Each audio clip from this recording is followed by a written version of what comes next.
Энэ сарын 24-нд Сүхбаатар аймгийн Сүхбаатар суманд гарсан хээрийн төмөр газар авч зэрэгэлдээ Дорнод аймаг руу орсноор унтраахад бэрх нийлээд газар авсан байдалтай байсан байна. Хээрийн төмрийн хувьд нийлээд хурдан газар авч эдийн засгийн хохирол ихээр учруулдаг юм. Энэ удаагийн төмөрт онцгой байдлын албан хаагчид иргэдийн тусламжтайгаар олон техник хэрэгсэл дайчлан цурманд оруулахар ажиллаж байгаа юм.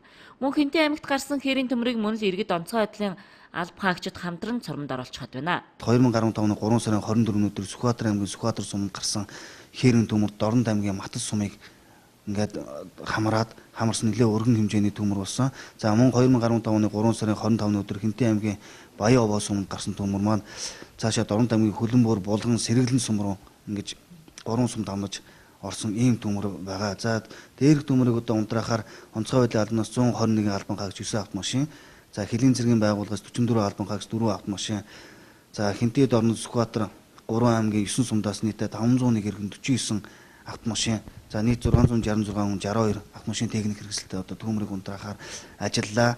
За өнөөдрийн одоо 2 цагийн 14 цагийн байдлаар бол Хинтээ аймгийн Баян овоо сумаас гарсан төмөр бол бүрэн унтарсан байгаа.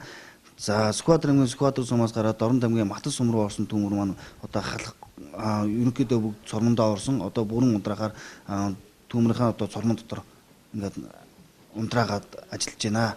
Ер нь манай улсын зүүн аймагуудын хувьд байнга хураашилтай байж өвсний чанарын хувьд маш хурдан хугацаанд шатдаг онцлогтой юм. Ийм өвсийг адуу иддэг өвс хэмээн тодорхойлдог гэнэ.